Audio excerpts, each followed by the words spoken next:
That's interesting.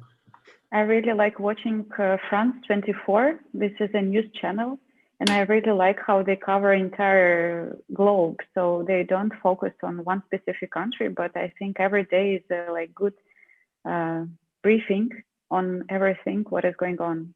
And it's also interesting to see the European news about Russia in France 24, because sometimes in Russia they broadcast them in a different way. Yeah, very different, I think. Yeah. I mean, my Russian is certainly not good enough to understand everything that's said in the news outlets, but just from for example, there's also like an English-speaking branch of Russia Today Mm-hmm. and a German-speaking branch as well, and they always have very different reports to what European media reports. It's quite interesting to compare them. Yeah, that sometimes changes the attitude between different cultures to each other. Yeah. And I think part of this school is dedicated to change these barriers between different cultures so that we have this cultural program, because otherwise what people hear and see about Russia is sometimes twisted. Yeah. But you personally don't live in Russia at the moment, right? Didn't you say you were in Barcelona? Yeah, exactly. And I used to live in Germany, actually, in Göttingen. Oh, that's nice. I didn't grow up far from Göttingen for some time. Really? What city? Or I is used it to big? live in Braunschweig for Mm-hmm. about 3 years. And since Göttingen is such a big university city, a lot Yeah. of my friends are now studying there in Göttingen. Yeah, I love this. And university and the city is all about the university. So it's like Yeah. a big, big campus. Yeah, I think Yeah. there's few people in the city actually that don't study. I think at least half of the population of the city is university students, and then Exactly. some more people are professors or like people who work at university. Yeah. It's a fun place, I think, for studying, but maybe not for living, because a lot of friends just coming for a few years and they just leave because it was just Yeah. some time in their life. Hi. Hey, hello. Hello, everyone. Hi. Yeah, we're still Right. expecting some people. Did I get it right? Right. So we are still waiting. And Aliona, I don't know if you could use the background with Samara University, it would be lovely. Yeah, I did. I tried, but it seems like I need to install like a new iOS system or whatever they call it for the MacBooks. And it, All right. So it's super complicated. No, like I've promised myself for the new year that I'm granting myself or gifting myself a new MacBook, but still haven't put that into practice. All right. It takes a while. Yeah, so no problem then. Super great to see some of the faces here, and we'll have a special time to say hello to each other. If we are still waiting for some people, let's probably decide on the start in 5 or 10 minutes. What's your Well, I think in 5 minutes that would be great, and maybe even in 3-4 minutes I will already start a brief introduction to today's class to introduce you, our speaker. Perfect. And yeah, so we will start in 5 minutes, I hope. Cool. So I'll probably just turn up the camera. I'm here, just finalize tiny little bits, and I'm here in 3 minutes for you guys. Great. Same for me.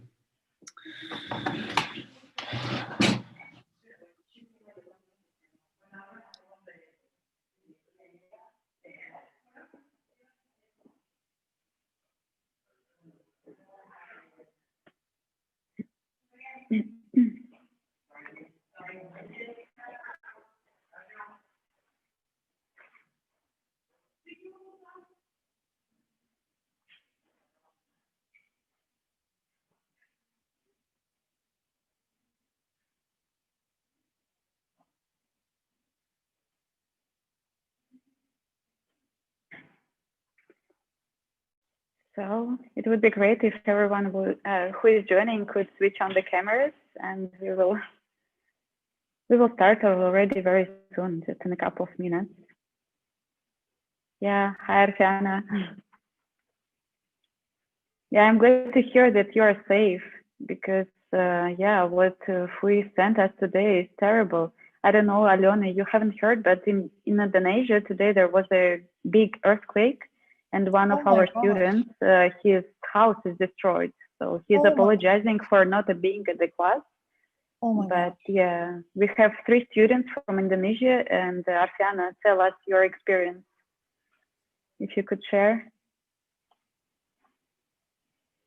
Arfiana?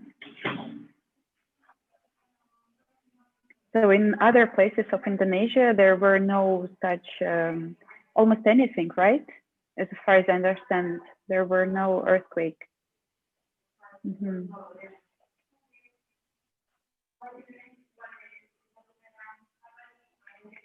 All right, we are 9, and maybe we will wait for a couple of more participants and then already start. Alona, I granted you a host rights, so please check if it looks good for you and you see that you can use Yes. Teams breakout.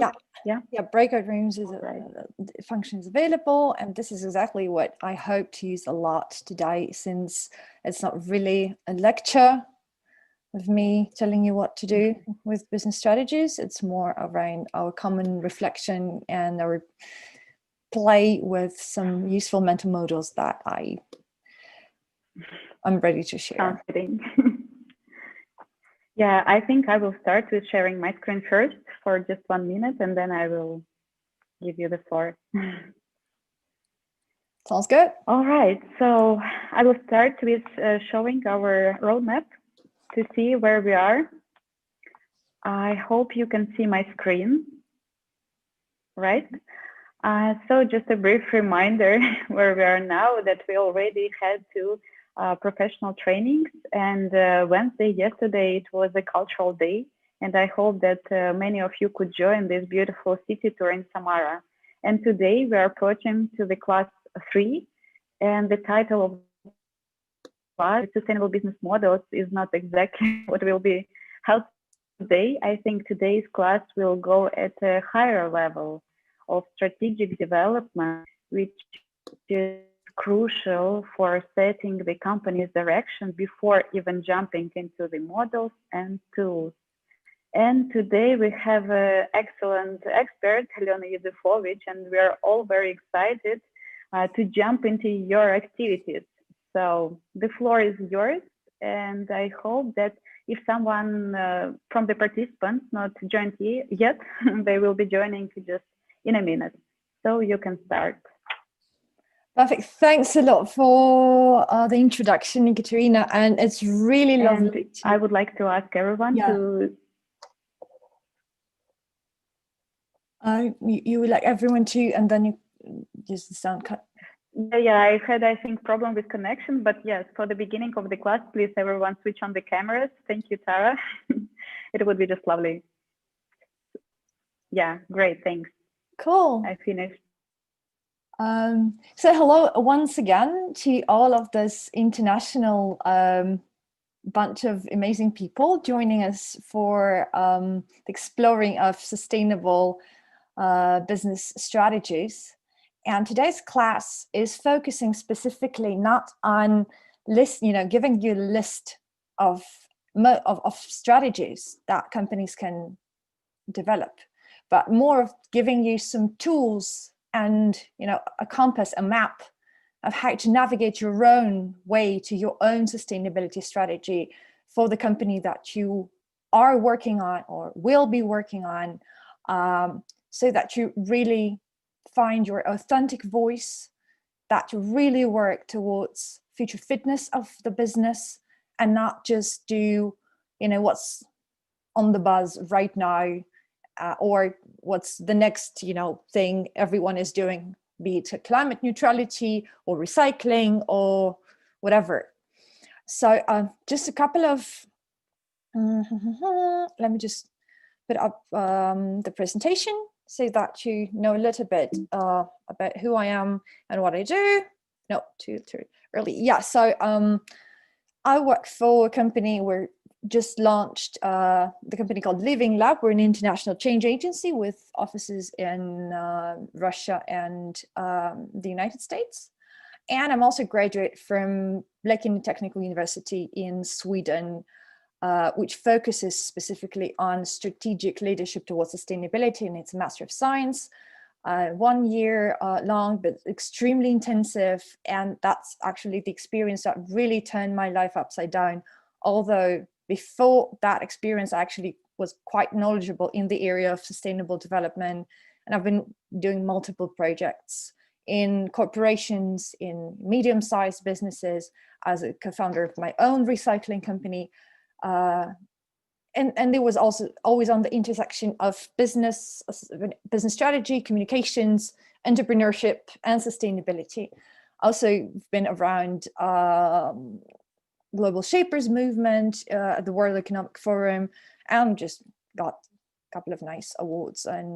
But that's, yeah, so that's me. And since we are not very many people in here, I'm actually happy and would be glad to hear some of the voices or all of the voices in the room. So if you can just, switch on your mic and tell me again, what's your name, how to pronounce it right, what is the place that you call home, and what you hope to learn today. And you can just pass the mic to the next person so that we don't wait too long with this introduction round. So whoever feels ready, you're most welcome to just switch on your mic and start. Can I? Sure thing, of course. Welcome. Okay, so my name is Arfiana Maulina, and my last name is Fatima. So we have 3 words in our name, Arfiana Mona Fatima, but you can call me Arfiana.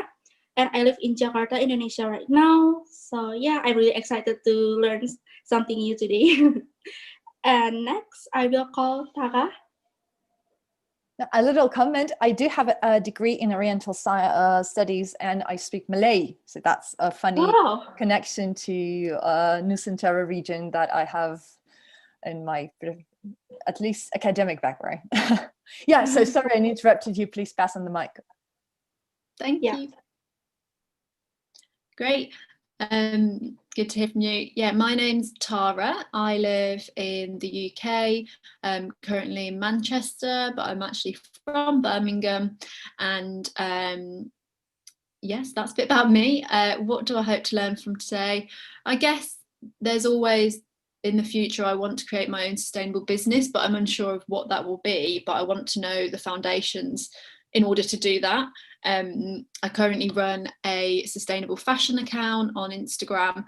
And so it's kind of like also creating that into a business as well. Cool.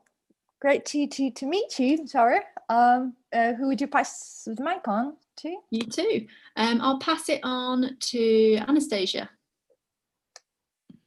Yeah, hello. I suppose that it's me. I'm sorry I didn't change my name into Latin, but I will do it. So my name is Anastasia. I'm from Moscow, and I really hope to learn today what are the sustainable business models, how we can implement them in today's business as usual, and how can we change business as usual so it will be more sustainable. Thank you. Cool. So Marina, please. Hi everyone, my name is Marina. I'm from Moscow as well. I'm interested in this course because I'm working in cement industry in one of the most influencing our climate and sustainable situation in our planet.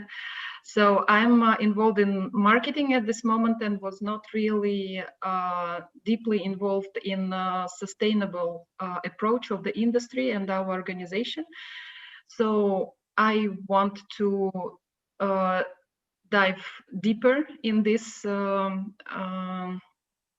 knowledge and this science, so that to understand what are the global vision and models and cases existing globally overall, and then learning what is the strategy, current strategy of our organization in this area.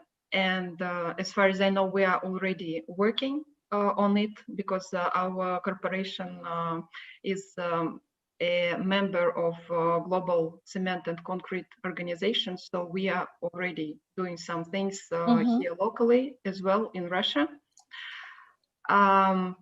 But I was not involved in that part of the business, so I would like to be more involved in terms of the business, local business. That's why I need more knowledge and understanding and structures and best practices, so that to navigate somehow locally here in business. Cool. Hope you will get some insights today. Yeah. And who are you passing mic on to? To Timo. Hi. My name is Timo. I'm originally from Germany, but yeah, I wouldn't know which place to call home there, because I moved around Germany and also France quite a lot. But for now, I study in the Netherlands and currently live in Antwerp, Belgium. What do I hope to learn today? I think I would like to dive deeper into some other perspectives on sustainability and how to do sustainable business that are beyond the typical Western European NGO perspectives that you hear very often, at least in my studies, which are then opposed to corporational perspectives like Shell's perspective, especially in the Netherlands. So I think I would like to diversify my view on what other organizations, institutions, and companies think how sustainability can be achieved. Cool. And I pass the mic on to Dimas if he hasn't said anything. Okay, I hear you, Timo. Thank you. So yeah, my name is Dimas. I come from Indonesia. When you ask me about what's home to me, I think it's where we're talking about home, right? Not houses. So whereas houses is just the building, but home is where our feelings, our soul belongs to. So when currently, well, it's my home actually. It's not because, to be honest, I still live with my parents. So yeah, that's my home.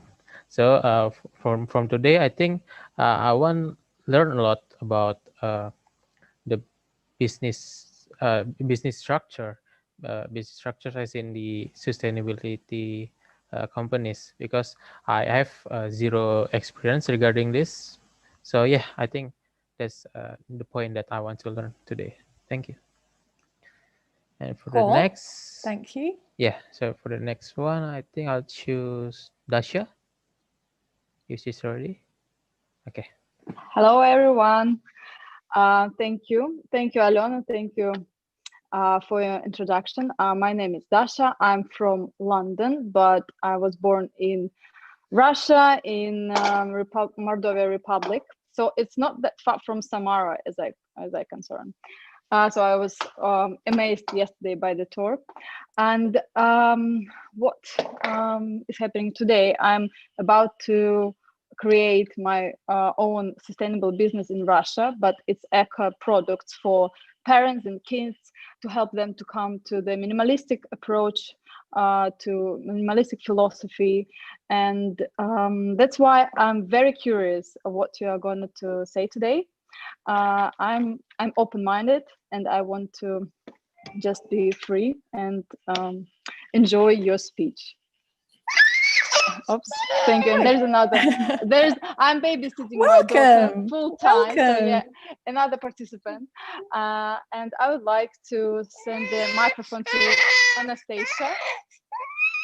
The Anastasia Gusakova. Yeah. Hello. Hello. Hello, everyone. I'm Anastasia. Currently, I'm in St. Petersburg. And for the question, what is the place you call home? I would say that the Earth is my home, because I really changed countries and cities where I lived. That's why I can't choose the one place I could call home. And what I would like to learn today, sustainable business models. This one. And I would like to pass the word to Alena Maslova. I think she's still, she's nothing yet. Yes, there Yeah. was silence from my side. Thank you, Anastasia. Nice to see you, everyone. Hi to everyone. My name is Alena Maslova. My name's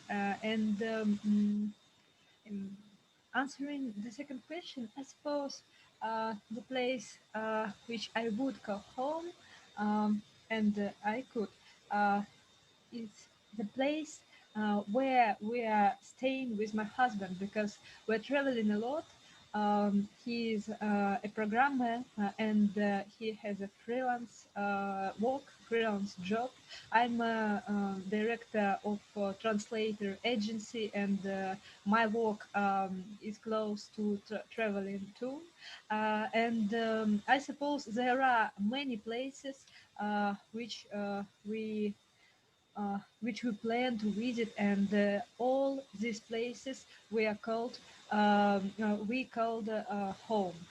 Nowadays we are in the Ryazan region, in particular in Spassky Ryazanski, and I would call it my home today. What about the topic of the third day? Thank you, Alena. I suppose I feel the gap in my mind about business analytics, first of all, because today I'm waiting for such kind of information of analyzing, such type of analysis, how we can improve our our understanding of business, our understanding of business models in case of sustainable development. And of course, I suppose where some practical issues, some practical items should be very useful for everybody, for everyone in this room. So thank you. And Cool. and I think it's Ola who yes. hasn't spoken so far. Sorry? I think it's Ola who haven't spoken yet. Sorry that because I had some troubles with my computer, but finally I entered. Should I introduce myself now? Yes, please. Okay, so my name is Ola. I'm living now in Barcelona, but originally I'm from Dnipropetrovsk, is like the center of Ukraine. I also, as well, yesterday I saw the about Samara video, like excursion, and I was surprised because it's so similar to my city, because it as well was closed. As well, we have the same rocket, the same museum, the same churches. I was like, yeah, that was like, and the same as in the hugest river, and I was like, yeah, it seems like exactly like my city. And then I was surprised by Timo's story about the car, how he bought in Ukraine a car for $50 or euros. And I was like, I had the same car and I sold it for approximately the same price. All right. So what are your expectations for today? And I'm interested to learn about the sustainable business, as like everything what is connected with this, because like I'm so far from this topic because I came from art sphere. I'm like an artist. I was studying it for almost all my life. So I would like to know almost everything. Terrific. I'm open for all information. Cool. So I think we've heard from everyone, right? I mean, the students. Ekатерina, Roman, sorry, I will probably, guys probably know you quite well already. So we'll move on. Yeah, so amazing stories and amazing and quite different, types of questions that you guys shared. So what was I planning for today, so that you expect what to hope for? So we are not going to dive deeply into business modeling today. what we will do is to work a step before that to actually identify for ourselves what is sustainable business strategy, what is sustainable business, what's the difference between sustainable and non-sustainable, and how does all that fits into the understanding of business strategy. Because I truly believe that we are moving into the world where there's no other strategy, there's other business strategy apart from sustainable strategy.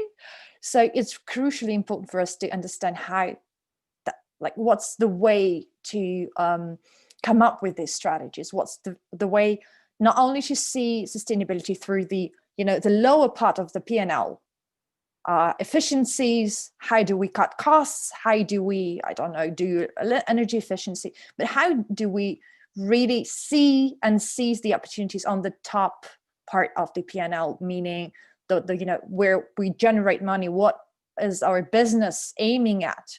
Is it strategically aiming towards sustainability or not? So we're going to play with some useful mental models for sustainability strategy, and we're going to also play with a framework to develop one on a real world case. So first thing that I really want you to start diving into is a conversation about what is sustainability and how do we actually tell, like you are opening up a business strategy document for whatever company, a gas and oil company, or a little startup that wants to, rethink the way we consume food. How do you tell if the business is aligned with really like the sustainability thinking, or is it just a greenwashing, or just a bunch of initiatives that the founder liked, or that were top of mind when the company was created? So first thing I would ask you to do is I'll put you in breakout rooms, and I would like you in trios to have a conversation about how do you define what is sustainability, and how do you tell a sustainable business strategy from an unsustainable one? Because right now there is actually no business that would say, I don't think sustainability is an issue. That's like we've passed that part long ago. So now everyone is doing something sustainable. The devil in the detail. The devil is what's like if the business is really, aiming towards a sustainable or even regenerative world, or it's not. So how do you for yourself define what is sustainability, and what are the properties, the traits that you would focus on if you are reading a strategy document or developing a business strategy for your own brand, that would give you the feeling that, okay, this is where, we're aiming into the right kind of future. We're working towards that future or not. So let me, just a second.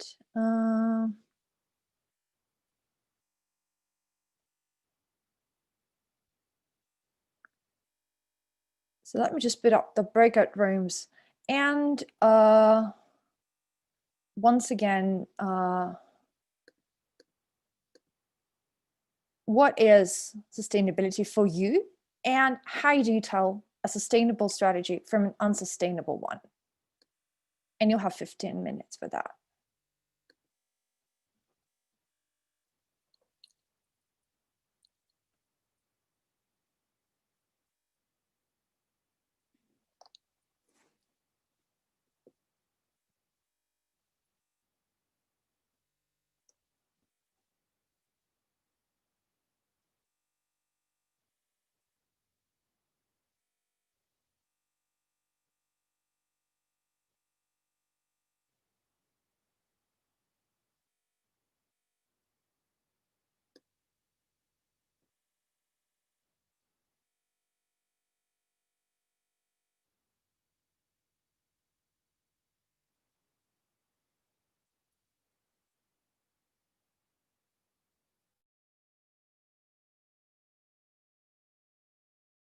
So I think sustainable business is that business that tries to minimize the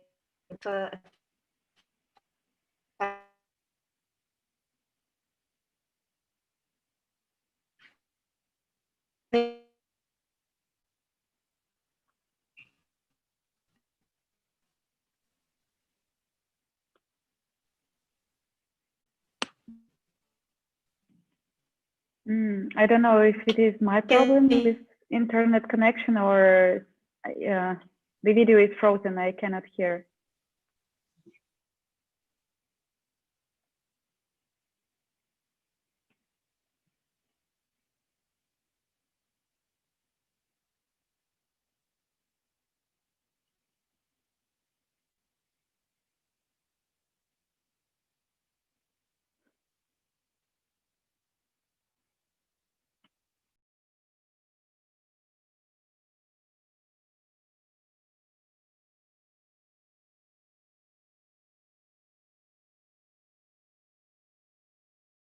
У меня была Анастасия, и она вылетела. Ты ее в другую группу перенаправила?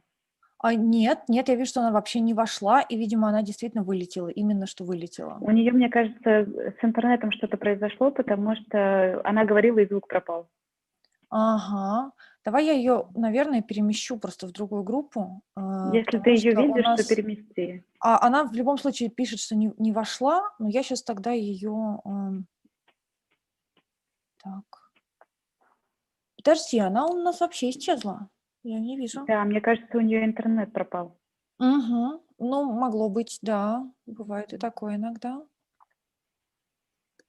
Тогда, если она... Ты сейчас по комнатам пойдешь? Нет. Или нет? Тогда я пойду похожу по комнатам, послушаю. И если она придет, то отправляю ее куда-нибудь. Да, я буду послеживать тогда, где она... Вот, слушай, она вернулась, давай-ка я ее сразу же и перемещу. Беднягу, сейчас я такой, наверное, сейчас не войду, скажу ей об этом и перемещу ее.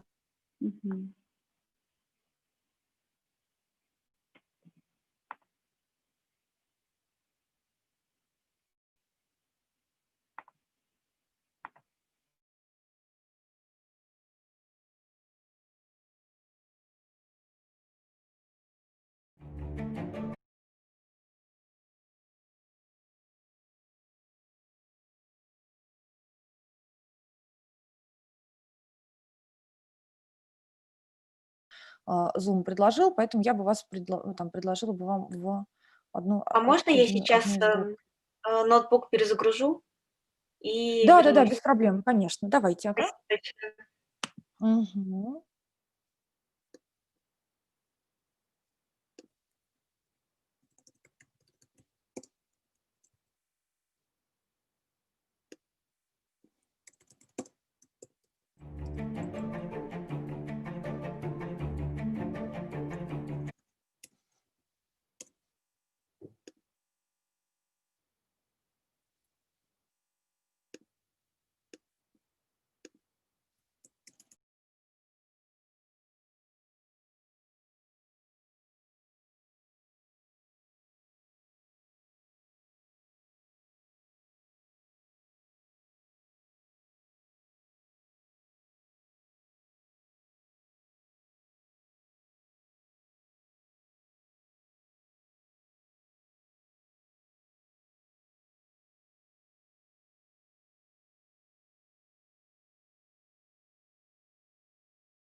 like your kids will live in this world. Like, okay, you're gone, and then what happened next? And it stimulates me to think about it and do something about it, not just not just be a person who is looking at this and do nothing. Yeah, I absolutely agree, because when you have kids, it means responsibility, the future, so all values. Yeah. So the second question was, can you say it again? What is the second question? How did she wrote if it? I do remember it correctly, so how to explain to business the sustainability? How to explain not sustainable business about sustainability? Yeah, if talking with unsustainable business, how them. So yeah, did you write down that I think it's on education?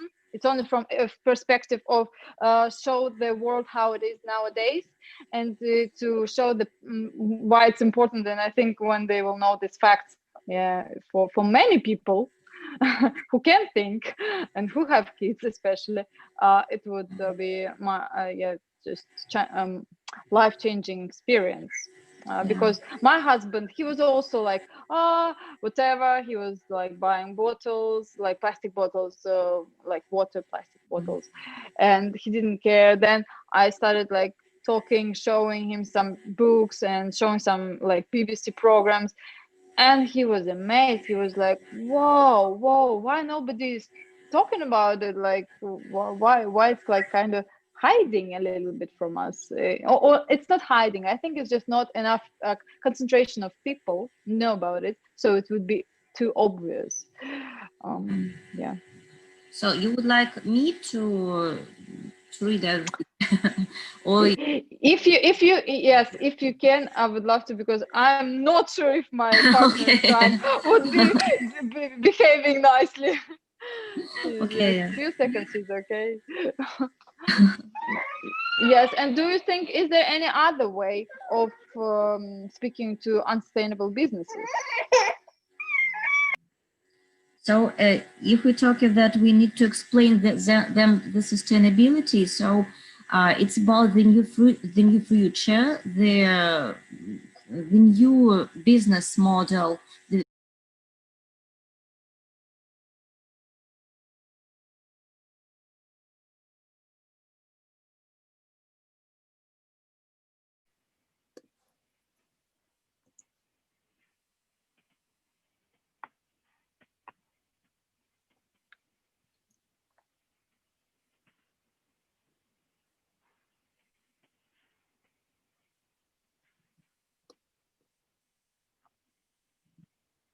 Alona, I think I granted you with the host rights before I started the recording. We are also recording in Samara, but just in case, could you press the button? Yes, sure, no problem. The only thing is I'm not sure if it will record into my cloud or yours. It will be to your computer, I think. All right. So, but anyway, the recording is done, so no worries, it's just in case. All right, so we've just started the recording right on time so that all your amazing insights and conclusions you came to will not be lost. And you can also rehear it a little bit later, for example. So just briefly, one person from a group share what are the key insights, like what is sustainability in the first place? What are we talking about? And what are those features of a sustainable business strategy that makes it different from a non-sustainable one? See, whoever feels ready to start, we'll do the popcorn style. You know, when you're hot, you pop. Go on then. I feel like it's always been starting. So I was in a group with Alonia and Ola, and we had a really, really good discussion. And we kind of came to the conclusion that sustainability to us within a business is putting the people and the planet over the profit. And basically this can be shown through many ways. So for an example is becoming a B Corp and having a certificate that you are a B Corporation, which essentially means that you are doing exactly that and putting the people and the planet over the profit. And then we kind of led on to talk about how that could be achieved. And we decided that for a sustainable business to become sustainable business and have a strategy, we think that they actually need to quantify and use maths to show what goals they're going to achieve within sustainability, and actually hit those goals, so they can showcase to the consumers and to other businesses, look, we're doing this and we're still a business that's running really well, so you can do it too. So that was one thing we really liked. And also, yeah, showcasing the positives that they do, whether it be donating to charity, increasing biodiversity, but really being transparent. And we really liked this word of transparency with their goals and showcasing how they are being transparent. And we kind of thought that transparency, like the more you are transparent with what you're doing as a company, the more likely you are to be a sustainable business, because you are proud of what you're doing, and so you're happy to share that information. Cool. Thanks so much for bringing up this idea of transparency. It really is important, because at the same time, yeah, this is how you constantly are in contact, you touch base with reality, you get your clients and your stakeholders feedback on what you do, and you can calibrate your strategy moving further. Cool. Anyone was close to those thoughts or somewhere in a very different space? For my group, I think it's kind of, I think we partly agree, but our group just takes it to the different kind of horizon. So our group thinks that when we think about sustainable business, we need to be able to adapt. So the keyword here is adaptation. So as we are in the industry 4.0, we need to have what is called business strategy, focusing on that industry. So yeah, that's the first part. And don't get us wrong, but when we talk about adaptation, we also need to know the existing condition of the earth. So yeah, I think when we want to be sustainable, is just important to care about the environment that we work on. So that's our basic understanding regarding sustainable business. So when you ask us about what should we do to be the true sustainable business, I think there is two points that we need to answer about this. The first one is we need to have we need to respect environmental stakeholder as they are. So what I mean by this is that when we have a business, we have tons of stakeholders, and I think one of them is absolutely the environmental, and by that we need to respect them, not just have them. So yeah, I think that's the one point that we need to have it clear. So the second one is actually the my own opinion from 2 days ago regarding corporate culture. So when we want to be the true, once again, the true sustainable business, I think each of us, each of the employees also need to have the same agreement regarding this. So what makes us sustainable is not what we do actually, but what we believe, and by that would be affecting our actions. So yeah, I think that's those are 2 points that we were making. Yeah. Amazing. Yeah, I believe and the sense of collective purpose is really important, and we gotta come back to this point a little bit later on. It has a tremendous energy to move companies towards a sustainable Also, future. the stakeholders one, I think, is also very, very important. Absolutely. Any more ideas from the groups? Yeah, Yeah, I would like also to. Anastasia will go. Oh, okay. Yeah, thanks. We discussed the question with Dasha. So for us, circularity, sustainability is a circularity, transparency, responsibility, and the localization to be as local as possible to reduce the transport footprint. And the second question we should discuss right now, or just probably just highlight the main point about how you would guess if, or how you would tell a sustainable strategy from a non-sustainable one, or from a greenwashing one, which happens quite often. For us, how to explain to unsustainable business this sustainability, it's to show them the future. I mean the future model to which all the world should come, and this should be through the education. No. I mean, the question was not how to persuade a non-sustainable business to become a sustainable one. It was like, what is the difference? You see two strategies. What is the difference? How do you say, okay, I don't know, Unilever is on the right track, or IKEA is on the right track, and PepsiCo is on the wrong track.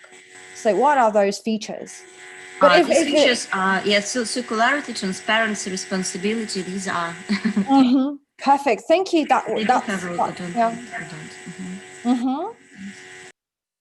Perfect. And just, I think we have one or two more groups. Roman, I think you started. I was in a group with Anastasia and Marina. So I would like to add some insights here.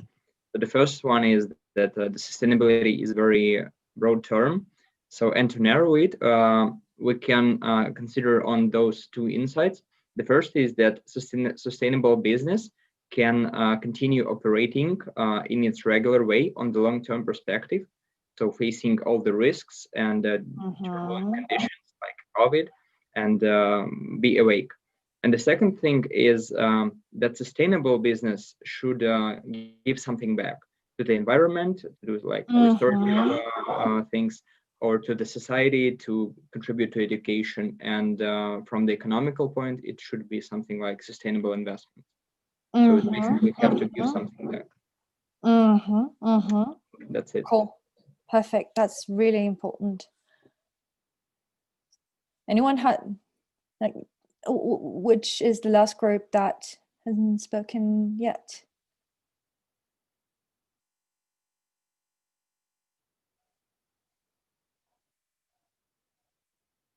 I think we've all spoken.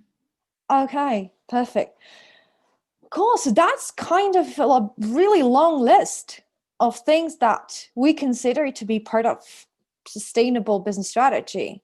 So I was just putting down some of the ideas that you guys shared, and it's around B Corps and transparency and respect to the environment, and sustainable culture within the organization, and common purpose and belief, responsibility, transparency, circularity, locality, long-termism, and the notion of paying back, giving back to the community and to the nature. So this happens pretty much all the time when we're having this kind of conversations, because really sustainability is the big one of the, not even one of the, is the existential challenge. And of course we do have a lot of ideas about, and we're also talking about the biggest system we've ever tried to operate with somehow. It's the biosphere and human society within it. So of course there are a lot of different notions of where to go and which is the right way to go. And what I see sometimes is that those in a pluralism of ideas, this notion of, an abundance of different definitions can be sometimes a limiting factor, because it actually puts us in this situation where there is so many different scales that we somehow kind of need to fulfill. And sometimes they're contradicting, sometimes they are aligned, sometimes they're just, apples and oranges. So what I'm hoping to do today is have a little bit of a primer about one of the definitions of sustainability that might help company or an organization or a country to really align all those quite diverse actions towards one goal.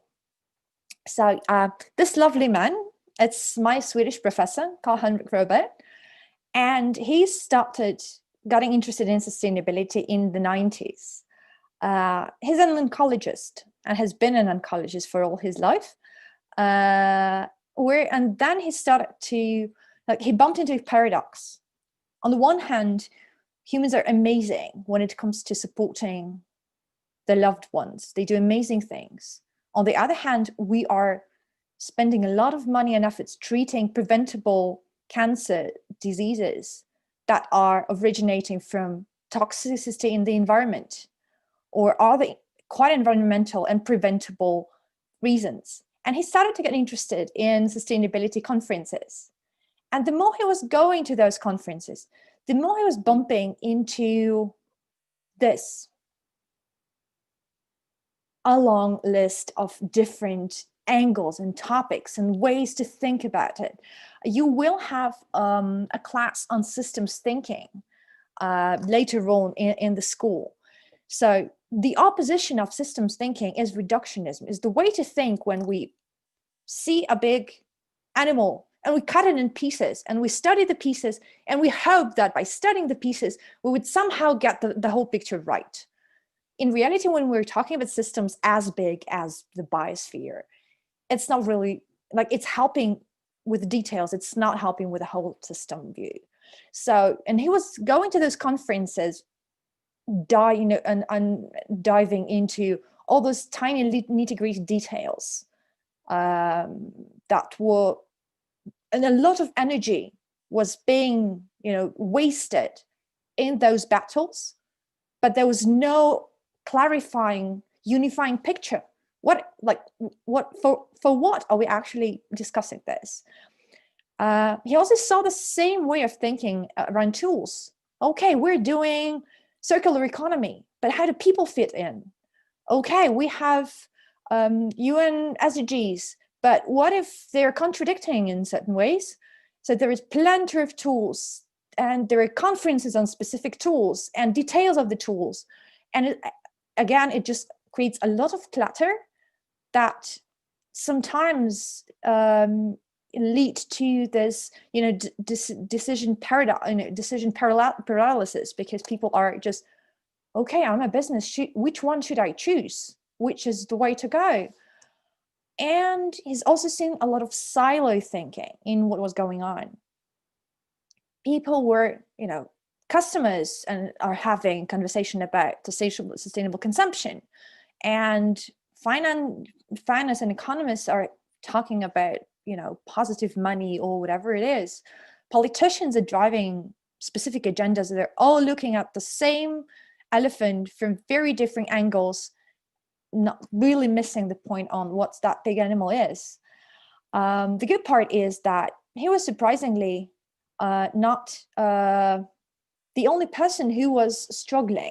We all know this amazing Brundtland's Commission definition of sustainable development, the ability to meet the needs of the present without compromising future generations to meet their own needs, which is really an amazing way to unify what we were talking about.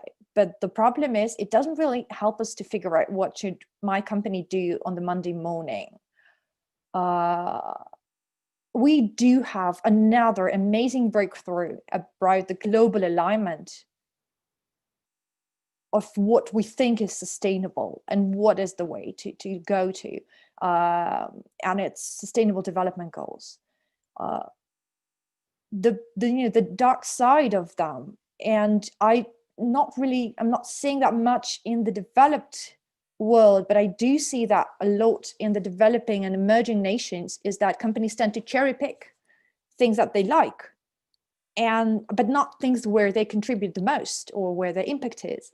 So, for example, we'd have a national, almost state-owned gas company called Gazprom, and their SDG is quality education. They donate a lot to charities that support education, which is important, but there's still a feeling that there's something wrong without this kind of decision. So we do have also the triple bottom line perspective, where we try to see what we're doing on the profit side, on the planet side, on the people side. And recently in, I think it was MIT Sloan article, the person who actually coined the term, John Elkington,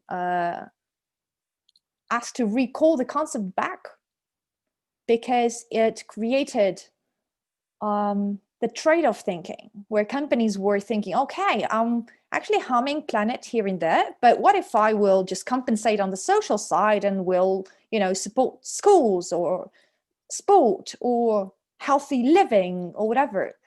And in this kind of thinking, if we just see that there is some kind of business without the planet and some kind of people without the planet, it actually creates the feeling that something is, that it can survive one without the other.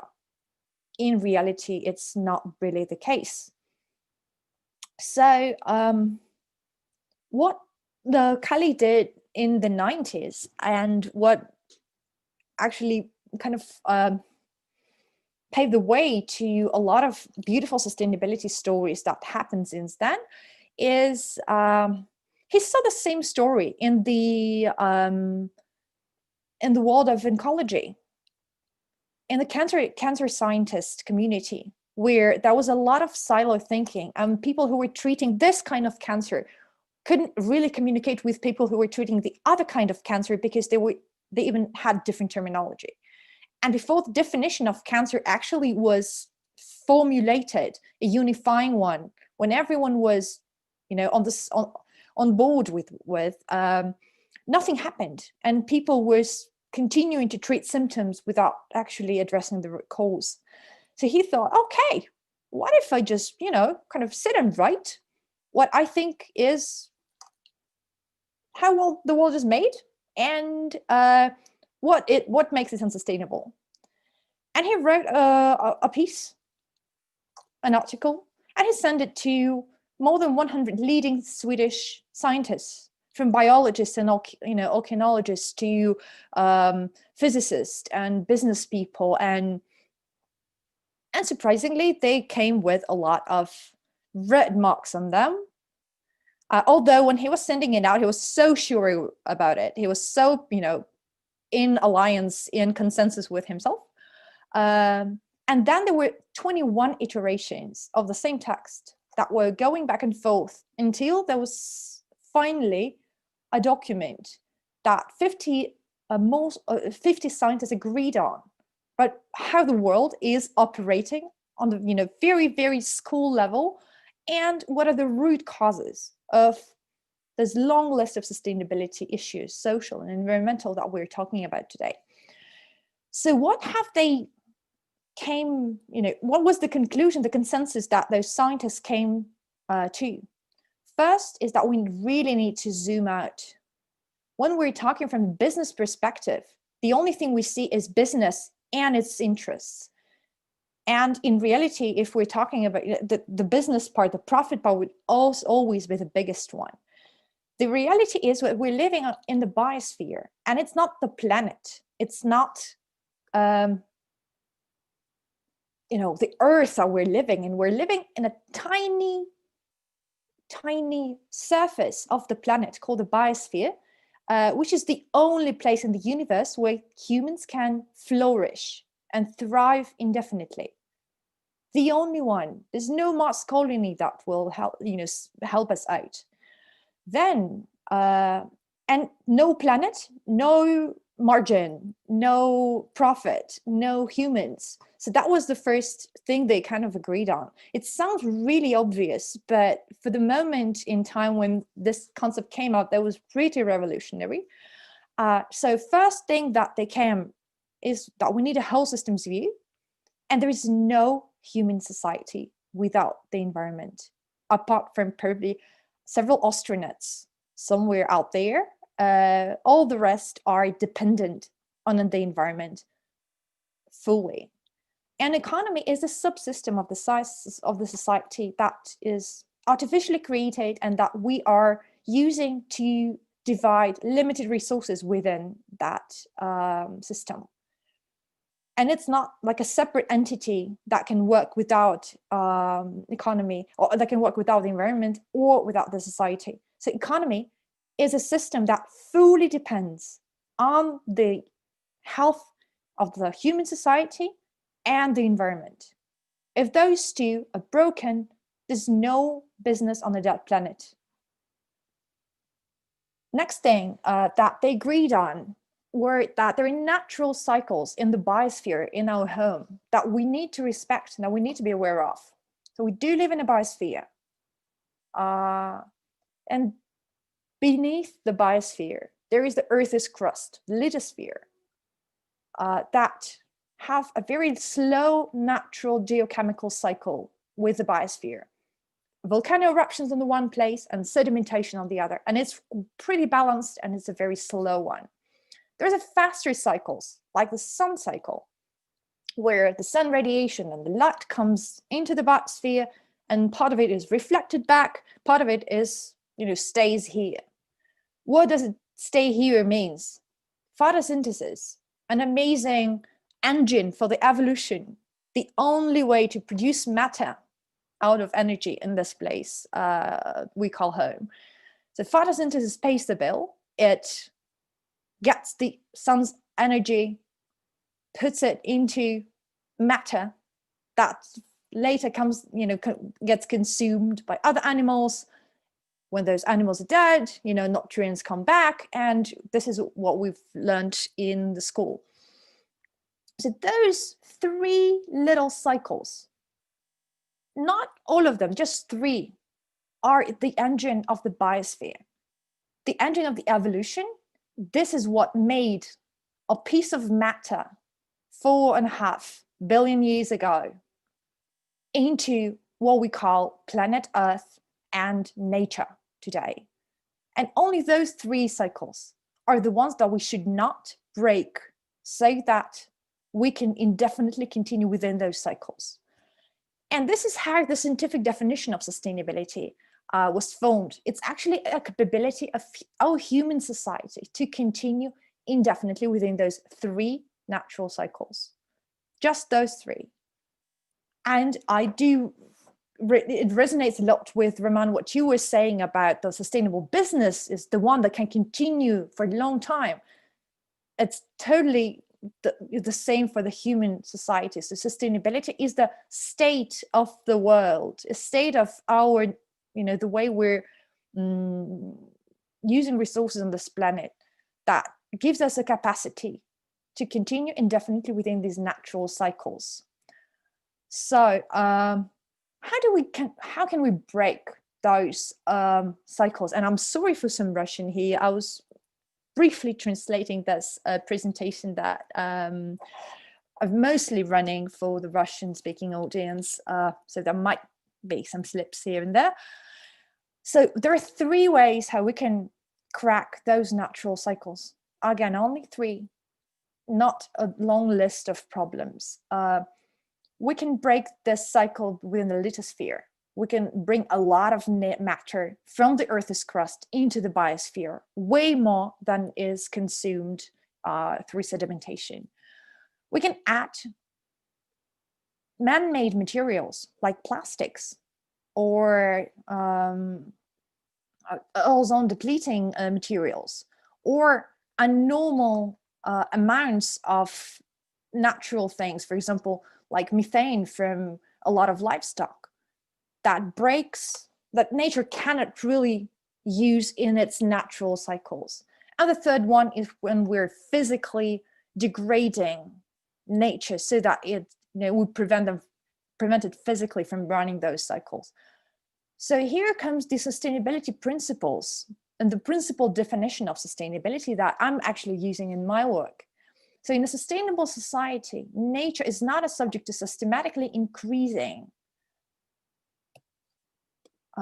concentrations of substances extracted from the Earth's crust, be it metals like mercury, be it, of course, all the oil and gas and coal and all the dirty energy that we're extracting in massive amounts and burning.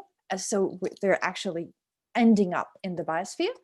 Substances that are produced by humans and that are that stay for a long time. It's all right if it's a chemical new made material that can biodegrade fast. The problem is when it stays for hundreds of years. Then nature cannot really run its cycles with it. And when we degrade nature with physical means, be it deforestation, overharvesting, like when we're building infrastructure of all sorts. So what about humans? What do humans need to be adaptive? So what do we as a social system need so that we can continue indefinitely? Because our own adaptive capacity is not a given. If we are all, violent and the social fabric is degrading, it will very much mean that we will not be able to continue indefinitely. So we need to be healthy and alive, mostly.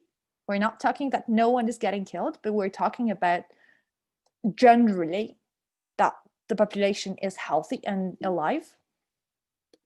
We need to give feedback to the system. The system needs to know what's going on, and we need influence of some sort to give our feedback to the system that we're depending on. We need to continue learning.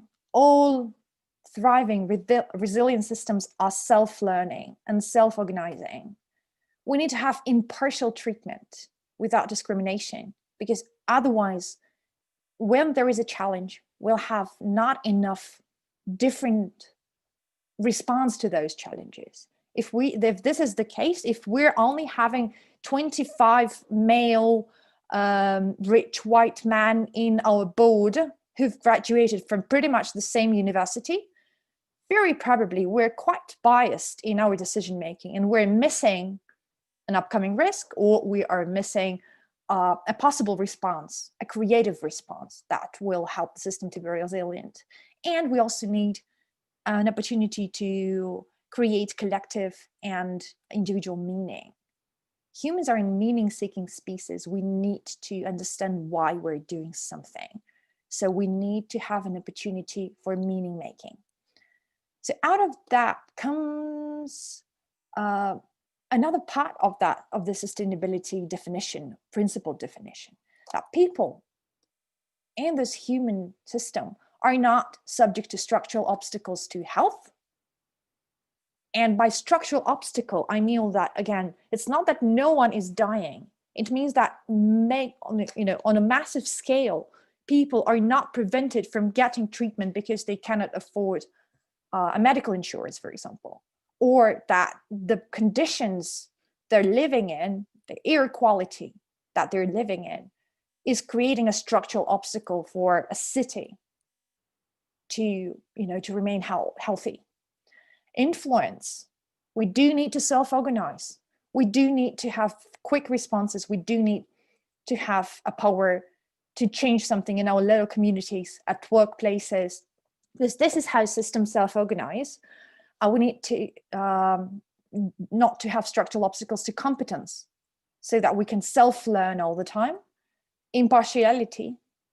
We need to have equal treatment for all our members of the human society. It doesn't mean that, again, it's not a Soviet kind of equality. We're only talking about the fact that things like corruption, which is an impartial treatment, or things like discrimination, is limiting our adaptive capacity of social system and meaning making.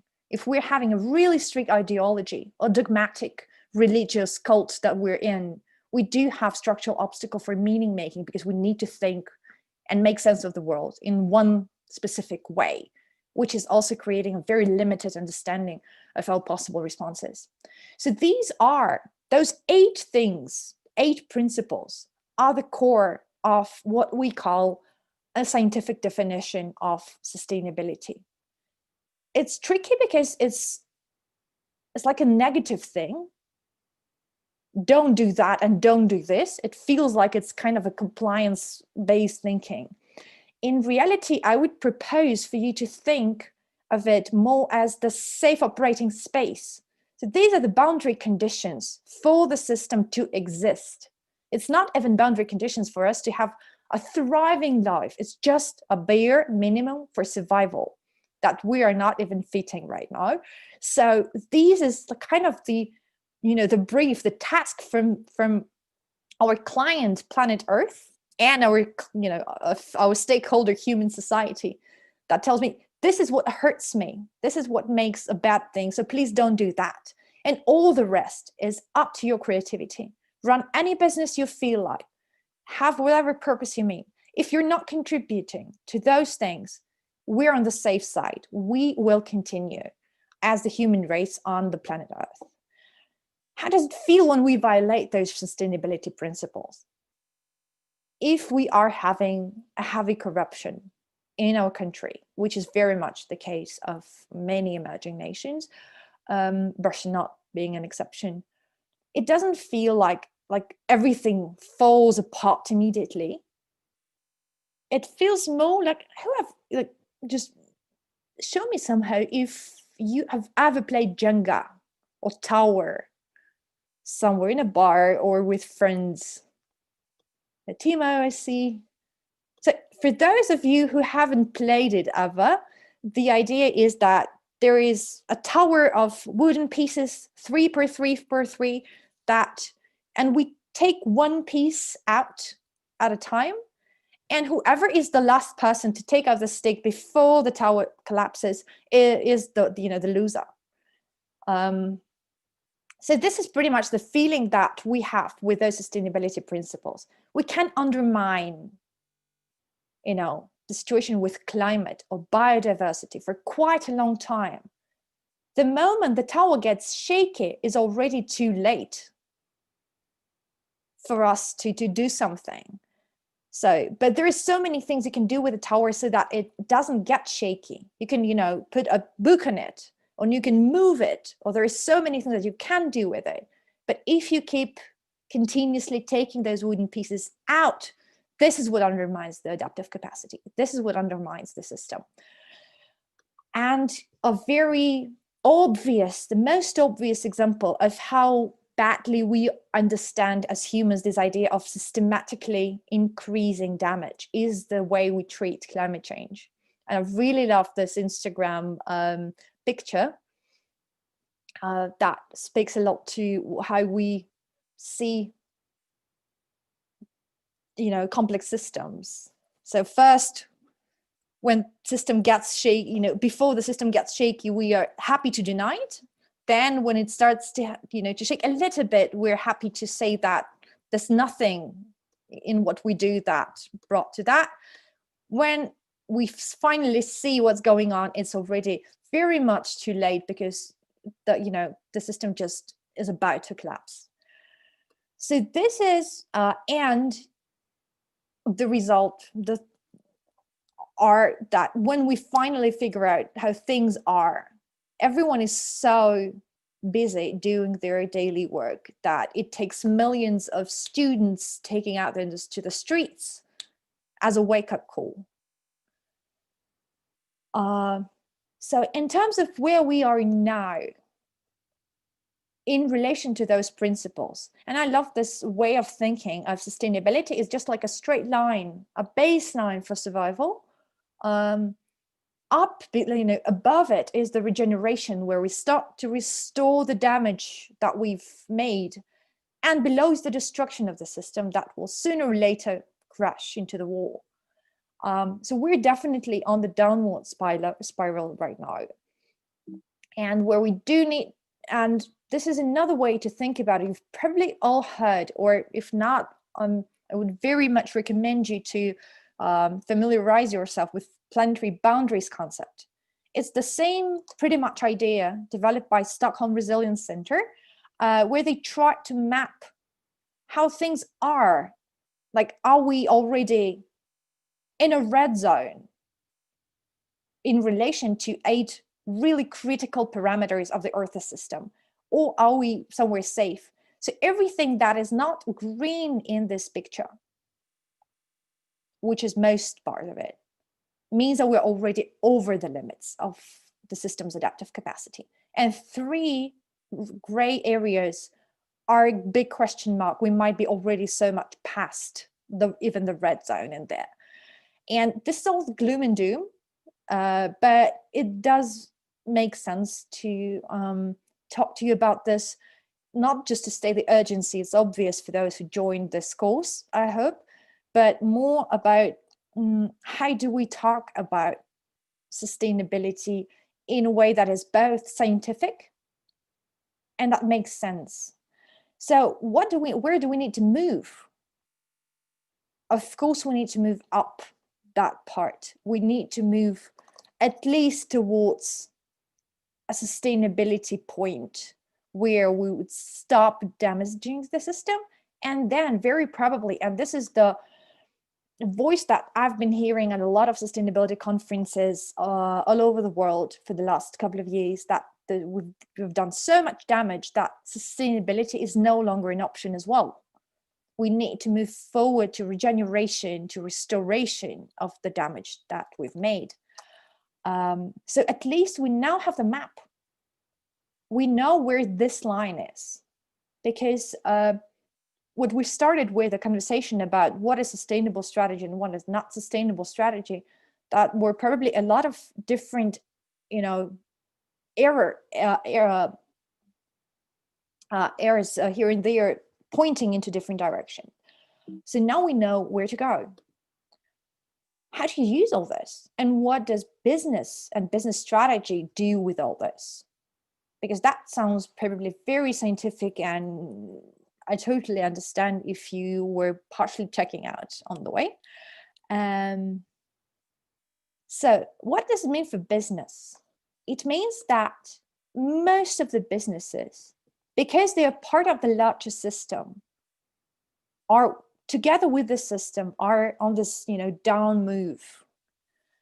And sustainability is becoming, in a way, a new norm. Or other people, like there's a beautiful framework that's called Future Fit Business Benchmark that uses these principles to benchmark businesses where they are in relation to where we need to be. So this is going to be, and very much, starting to be, a new status quo. And whoever is below that status quo will have increasing risks around investments, around employee retention, and about customer demands and market challenges. So I really love the metaphor of digitalization, because the story that we're telling about sustainability transition is very much about what was happening 25 years ago about digital world. There were a lot of companies and a lot of conferences when people were questioning whether they should invest money in that, fancy website, or should they be on the social media, or should they just continue their, brick and mortar, good old stores? Look what's the aftermath of this pandemic? Where are those companies who were not present online? Probably dead. So in a way, I'm not telling that like it's a good thing or a bad thing. It's just the metaphor that we use for another big change coming, And the very same debate that's happening around should we be, how do we be sustainable, those companies who stayed with their old good business are probably now very niche players. And this is probably what will happen with unsustainable businesses. Those companies who got the pulse, who understood where the new norm is, and who were able to innovate their business strategy through the new perspective, they were here.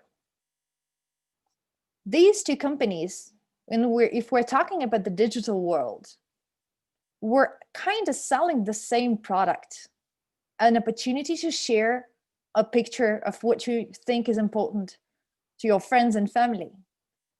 Within the old system, this is what the only way that companies saw. You need to print that picture. From the new understanding, from the new paradigm, you see, okay, if it's online, we can also, we can have those likes and people can engage and they can build audiences and they can have followers, and there's like a new billion-dollar market opportunity in there. So this is exactly what we think, and what a lot of scientists as well say is what's coming for the businesses. A new opportunity from the new norm that will be able to disrupt a lot of unsustainable business models. This is what we see now with alternative energy.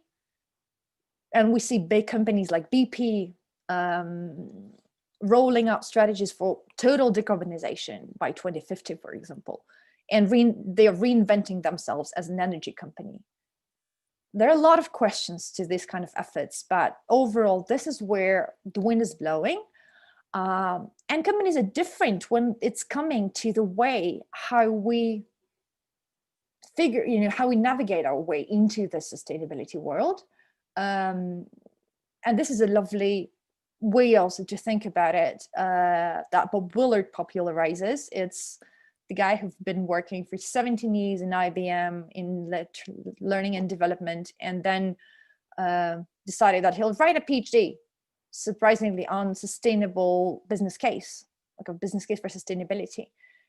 So pre-compliance is where companies are not even compliant with local, legislation.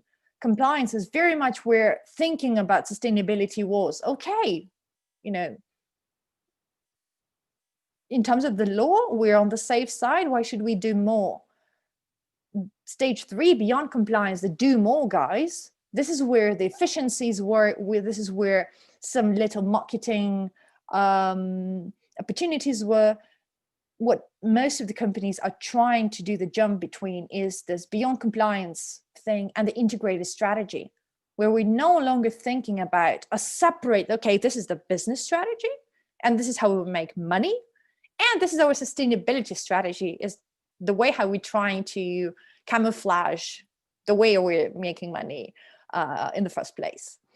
And the more and more companies are coming from this 5th level of purpose and values, where the owners are just like, this is the right thing to do.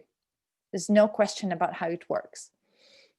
So how do we navigate the way of creating sustainable business strategy within the framework that I've been sharing with you? It's called the Framework for Strategic Sustainable Development.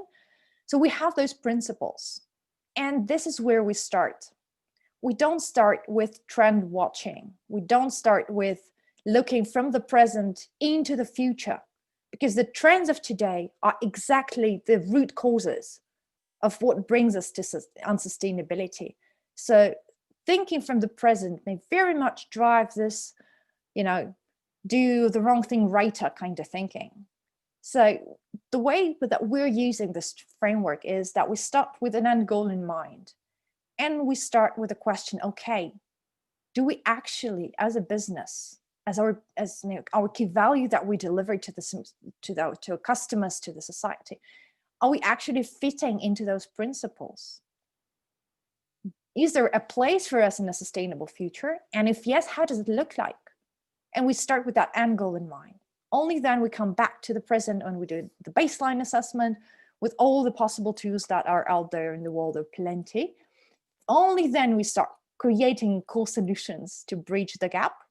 this is the part that many companies start with. Okay, what if we do this and that and this amazing thing? It's super fun, but very often it just leads us into a bunch of different initiatives that we liked, that were not aligned with core business, that were not aligned with what are we aiming at. And the fifth part, in the fourth step, is decide and prioritize. How do we really stepwise walk our way towards our vision? So that's enough for the theory, and let's start with this a little bit of practice. So these are some of the examples of companies who started their way to sustainability exactly with this framework and these principles 30 years ago, and they now are really mature in their sustainability efforts. So imagine today we are all working for probably one of the dirtiest, or the business that is not top of mind for you when you're thinking about a sustainable business, and we'll try to reinvent it in the way that will make sense with regard to those principles. So imagine it's a fast food burger chain, all those fatty, salty, sugary drinks kind of thing. And I'll put you in groups once again to have a little conversation, just 5 minutes, around, okay, this is the business that, for example, we are part of. Is there a place for a fast food burger business in a sustainable society in the future? And if yes, if you agree that they're, the kind of value, the purpose that they bring into the world is something that's worth sustaining, then how might it look like? Don't dive deep into details like we need to recycle this much, and moreover, just try to imagine a very different world, because the world that complies with the principles is very different from today. So how might it look like? Healthy people, I don't know, a lot of competence and training, and no man-made materials that are accumulating in nature. So just for you to try to apply those principles a little bit. And before we start, let me probably just give you the slide with the principles so that you have it somewhere. I'll just open it up, and I will ask you to make a screenshot so that you have that somewhere close at hand when you are having your conversation. So just a second.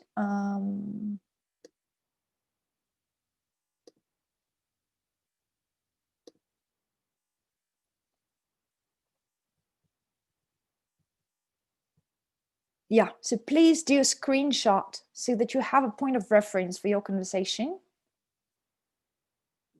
8 things, 3 ecological, 5 social. What is that burger chain that allows people to do meaning making, or that doesn't degrade nature by social means with its products, with its operations? Is it actually anywhere possible to have it?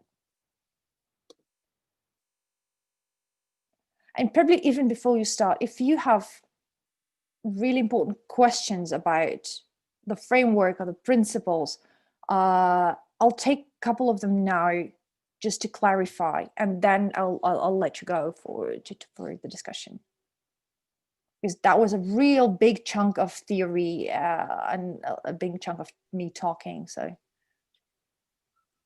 well, can I ask a question? Sure. Is Starbucks really sustainable? Because all this packaging. Could you please tell me about its experience? Because in Russia, I suppose they're not so environmentally friendly. So Starbucks case is quite an old one, and they were working with a framework, I think, at the end of the 90s, where all those sourcing ideas are coming from. So the main leverage that they saw for themselves were not on the packaging part, although it's somewhere on the agenda. And I might not have the most updated understanding of the one. But what they saw, a crucial point, is the way that they treat their farmers, because at that time the coffee market was absolutely a buyer's market, and there were no, all those fair trade ideas actually were not that large scale, and Starbucks was one of those who were looking at that part, one of the big global players. But I totally agree that there's a big question around because like landfills, where most of those packaging materials in Russia end up, are definitely a violation to SP3, which is degradation by physical means. At least the first one, it just takes a lot of space out of nature.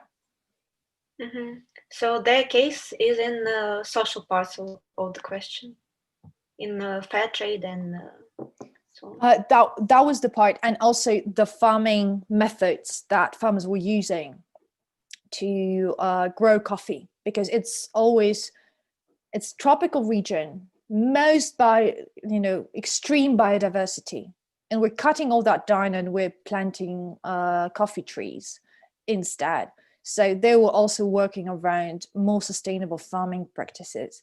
But again, I'm just stating that logo there for the sake of just saying that there were real companies who were working with this kind of solutions, this kind of ideas, and that it's not just purely scientific, for example, that it's been applied. Thank you. Cool. Then no more questions. Again, from your understanding of principles now, do you see there's any chance for a burger fast food chain to have a place at the table, literally and metaphorically, in a sustainable future? And you'll have 5 minutes for that. And let me just also do a timer this time so that you can just see how much time you have left. Hope you have an interesting conversation. Thank you.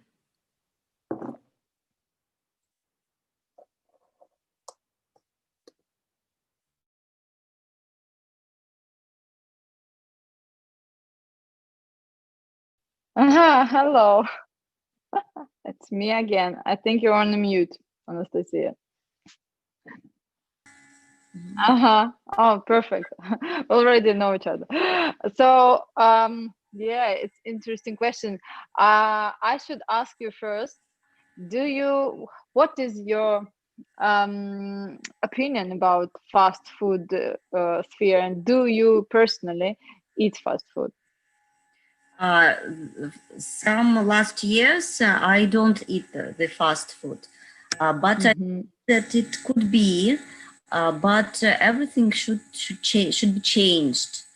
Maybe it will not be the fast food, but it will be the burger, but with local ingredients, with sustainable packaging.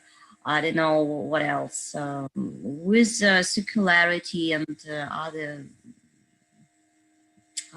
what can be implemented.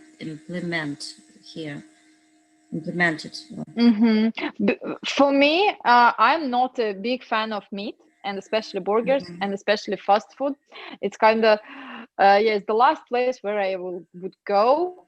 But what I was thinking, what I think for me personally, the main thing to make this more sustainable is to improve health of this. So by the quality of the meat. So it should be farmers' meat for what would I say use? It should be organic vegetables in there. Yeah. So the whole meaning of fast food for me is to make people's life easier, human beings' life easier. So they don't have time to cook. They use fast food because they're not cooking. Somebody cooked it for them. So it should be high quality, and as you say, it should be in the right package, in with the circulation. So it would be. But actually, many of them are using it. Like if you look at McDonald's, they also use like this cardboard packaging, which is quite good. But at the same time, I think it's also about do they really care about our health? For me, is the main reason not to go there, because I suspect that they actually not about it. It's more about making it fast, making it delicious, make it so. For me, if they would change the whole meaning of putting us on the on a drug, like, because I know that as I'm concerned, McDonald's, they use even special smell, special taste, special like chemical stuff, so you would be addicted to this. So if they would change the whole perspective of their business, then I would say yes, it have a chance. But for me, that's enough to like if they won't change this, and they would be super circular, super like local, but still the main idea would be this, like make us a drug people. So then it won't have any chance. So now it's fast, it's tasty, but if in changed manner, it will be fast, it will be healthy for us, it will be yes, healthy, the organic, yes, local products. organic.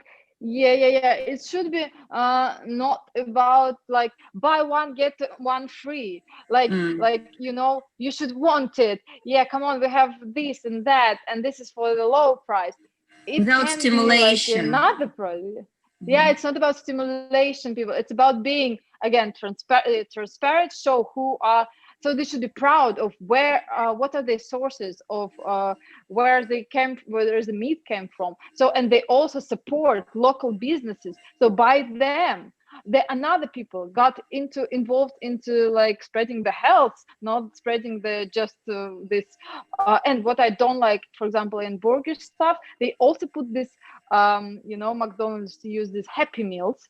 It's plastic toys in this structure. So they actually, again, they put on the drug kids, which also is for me even worse. It's kind of like the whole system is really not cool. So I think this time I can try to because my daughter with my dad. Who will answer from our group, me or you?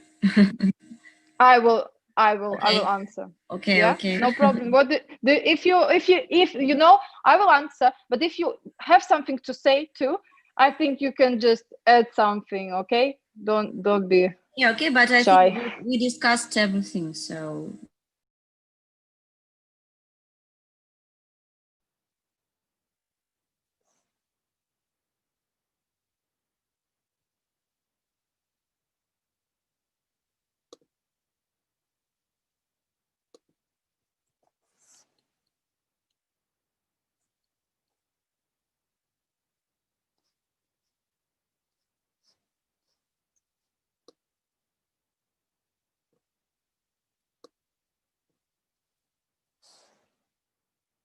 Okay, see some people coming back.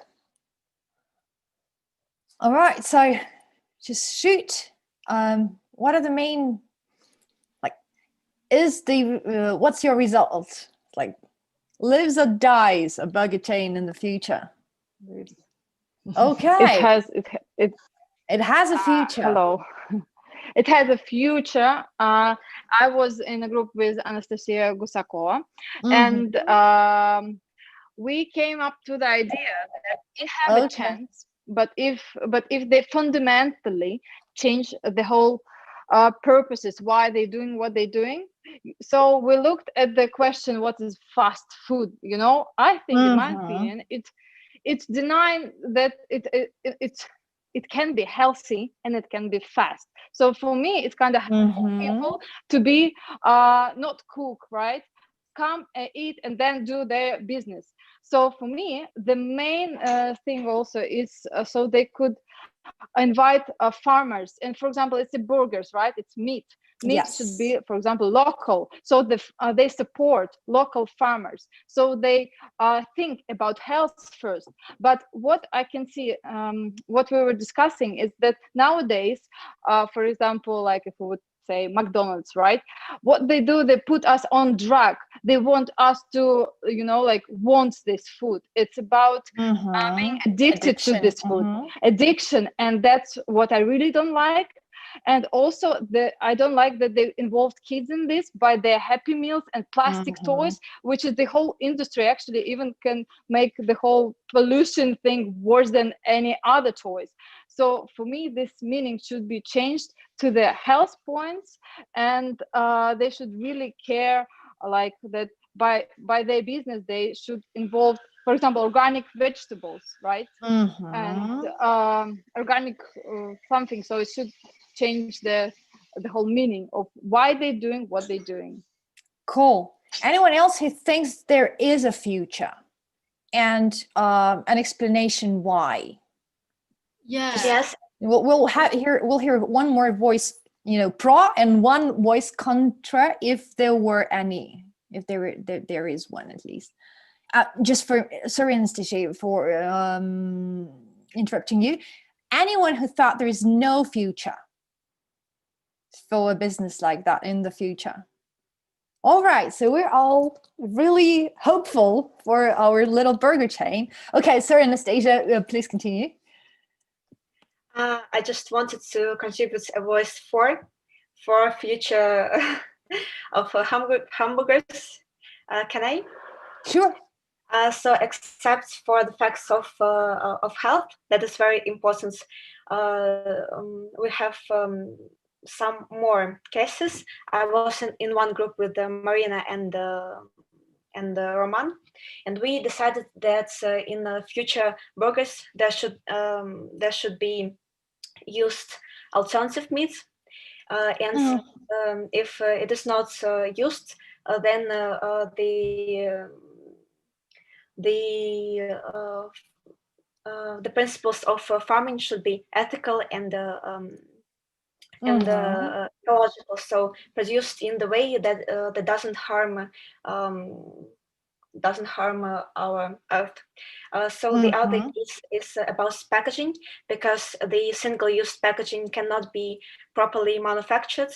So we suggest using multiple-use packaging with the means of... We're a little bit diving into this creative solutions part, the C step, but let's just stick to the core, to the vision. Like, is there? So the future is there, and if it's if the products are produced in a way that they don't harm nature, then the idea of the fast food and even the idea of the meat actually has the right to exist in the future. Cool. One more voice for, and we'll move on.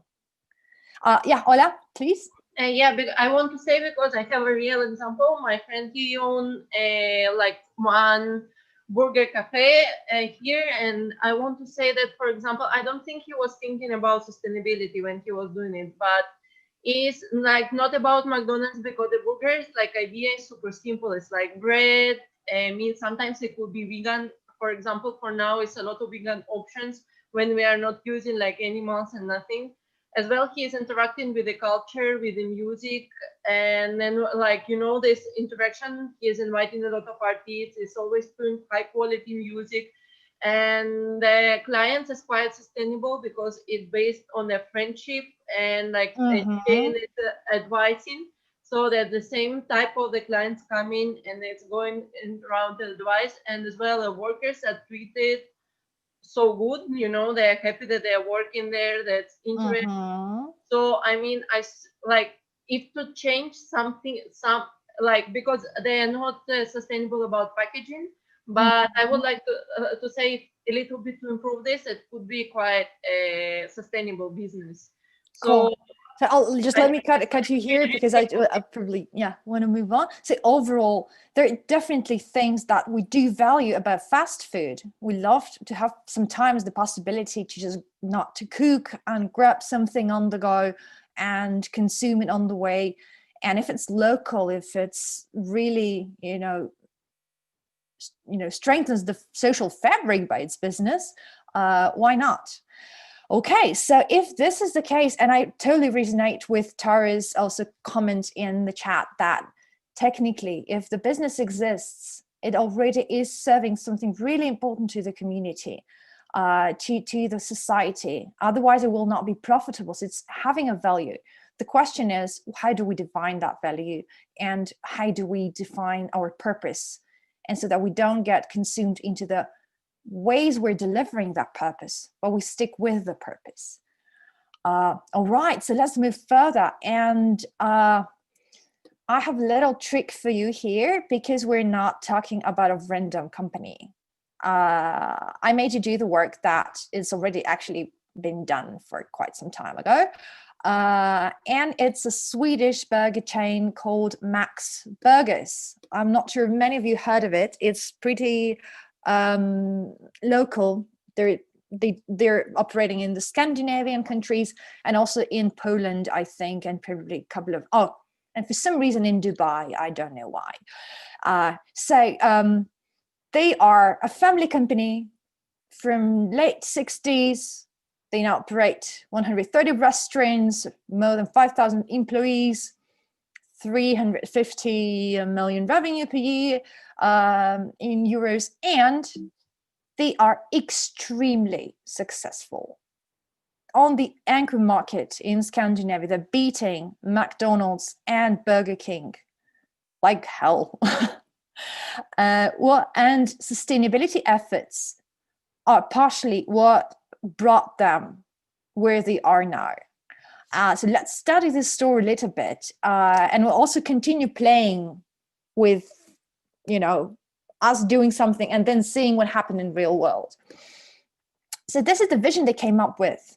They were sitting with the very same question, all the leadership team and the owners, with facilitators from the natural step. It's the practitioner, the NGO practitioner that's using this framework. And this is what they came up with. What if, okay, our core business is meat burgers. This is what people come for. This is what people like. And we know that red meat is a major contributor to climate change. So what if people would come to us not to ruin the climate, but to fix the climate? So they have a huge, USP. They focus very much on taste. And this is what, but in their words, is the first thing people come for, not for sustainability. And that's also for us, it's important for us to know that people are coming for sustainability, but way more people are coming for taste and quality and, the core features of the product, and then for sustainability thing. So what if mouth-watering fast food can help tackle climate change, which is pretty crazy because it's Gazprom or Shell telling that their key purpose is to reverse climate change. It's pretty disrupting. So baseline assessment, how do we use those principles? First thing we need to know is that we need the life cycle thinking. We cannot just focus on recycling and waste or one little piece of what we do. We need to have the whole system understanding from the farm to the logistics, to the restaurant where it's cooked and served, to the customer's hands, and to the end of life. And we have those sustainability principles to guide us.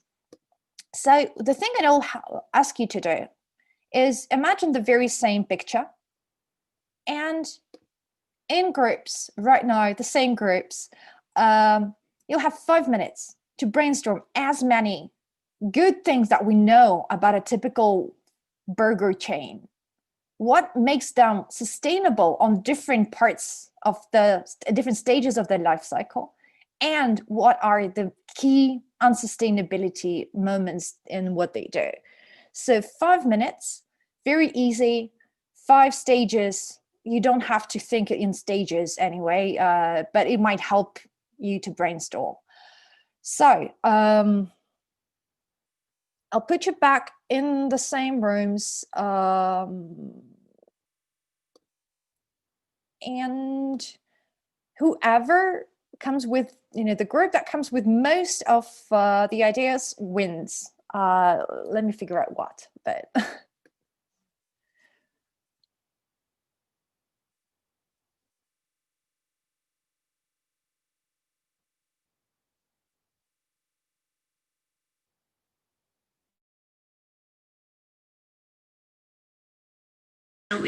Nice to see. Nice to see you again. Oh, another brainstorm.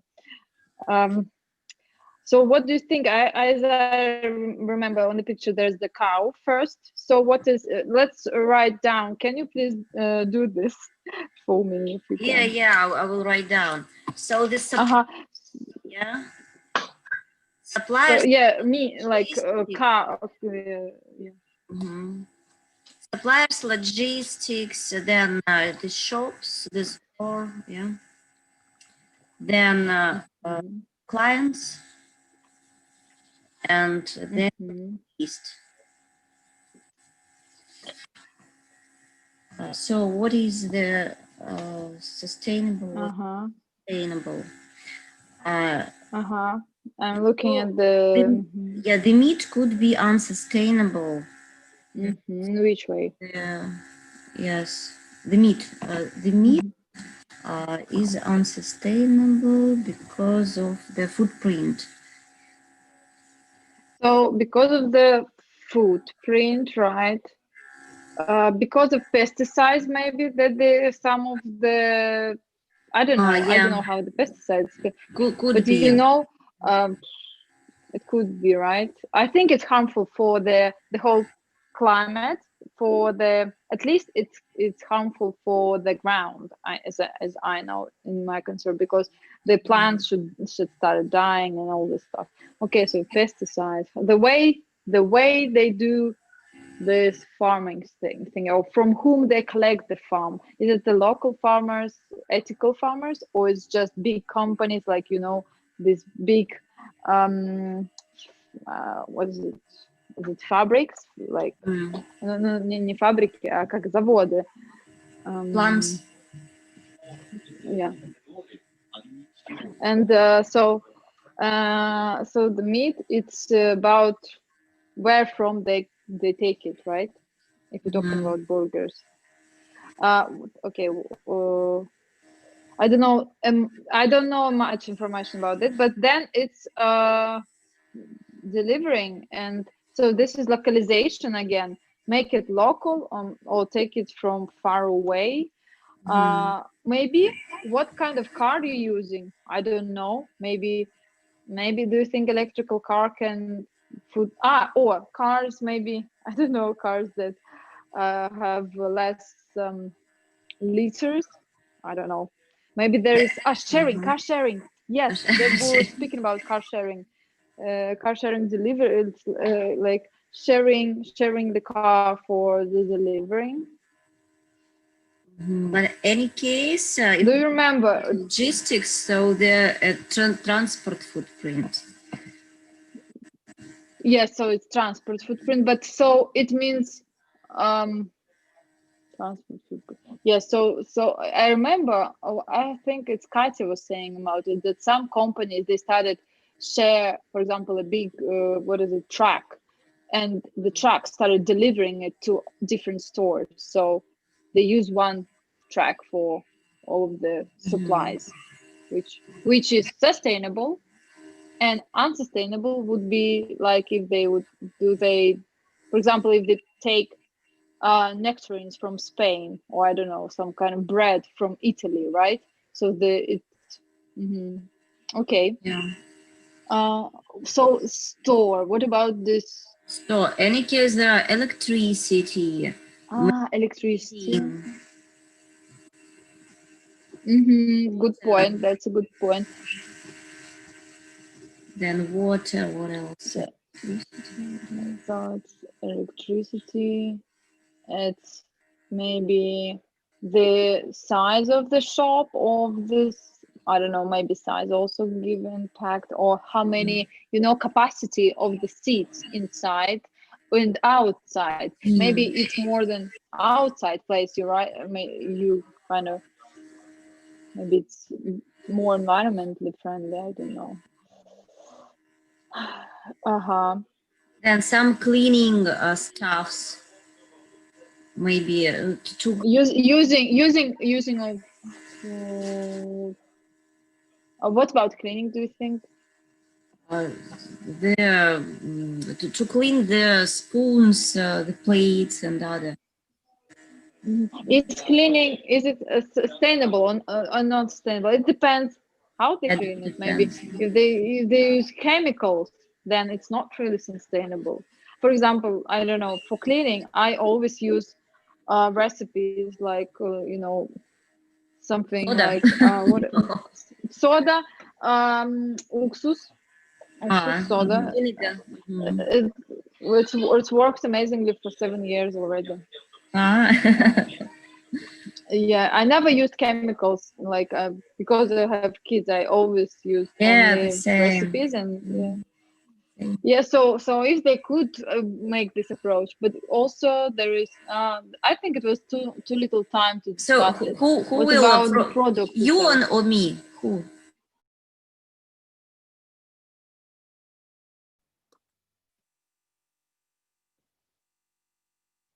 Cool. So I hope you did have fun reinventing organization around food and meat. So the way we're going to do it now is you can turn on all your mics if you don't have too much of the background noise. And I'll be telling you one of the misalignment or alignment with the principles. And you'll be shouting bingo if it's something that you've discussed in your group. If not, just keep silent. And we'll just hear what would be the most popular answers, what would be the really marginal ones. Okay, so red meat, a misalignment around artificially amounts of methane that are being leaked into the atmosphere through livestock keeping. Any bingos? Bingo. Obvious. They also serve fish, and fish cannot be always sustainably farmed. It can be overfished. Any thoughts on that? Any bingos? Ooh, got you. Okay, pesticides and all sorts of agricultural practices. Bingo. Bingo. Good. What about diesel cars used for transportation? Bingo. Good. Local suppliers, these ones are quite Bingo. cool. Dirty electricity coming from Bingo. coal or gas. Hard working conditions in fast food chains. There's a huge turnover mostly. Anyone noted those? All right. Probably you have a good experience with places like McDonald's and you don't consider them sweatshops. But it's an easy access to work for unskilled workers, people without qualification. Anyone thought of that? Any bingos? Okay. And companies like that actually do quite some stuff training, and Max Burgers were doing it even before. Any bingos here? Okay. What about the food? That salty, sugary, fatty, trans fats, all that stuff. I want to hear a lot of bingos right now. There Bingo. are? Good. I'm sorry, it's I'm a fresh cat owner, so this is Peach, and he doesn't behave, so. All right, but there is also something that we talked about before, food for those in a hurry. Cool. And waste, food waste and packaging waste. Bingo. Yeah, good. So what we will do next, if we would be running a real strategic planning with this company, we'll go for creative solutions. And this is where all those amazing ideation methodologies plays in, finally.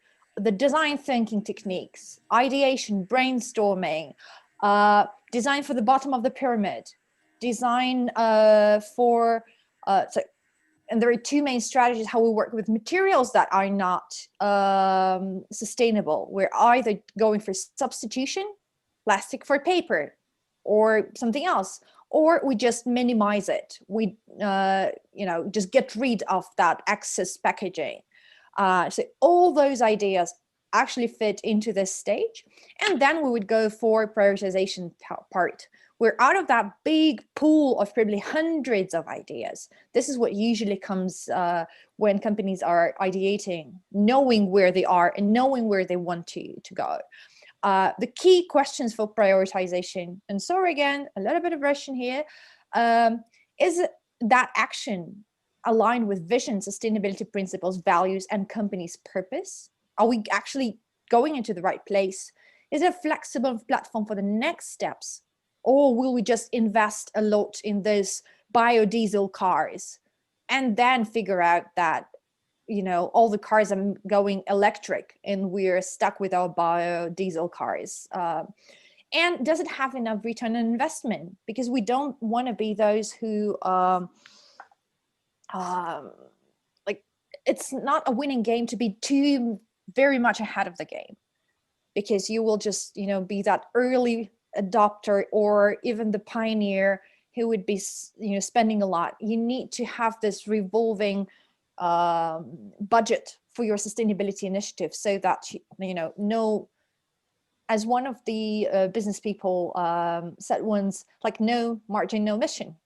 So that's where business acumen comes in. And what did Max Burgers actually do? Let's look at them. You were very right on very many of ideas. There's definitely, that part with energy efficiency and climate action around. Sorry, baby, wait a little bit here. Yeah, so they went for 100% certified sustainable fish. They've tracked their antibiotics in meat, which is also a huge issue of creating a superbug. They're tracking their emissions and they're compensating 100% of those. They are working with almost 100% local suppliers, and strengthening also local businesses. They're working now fully operating on wind energy and doing a lot of energy efficiency here and there.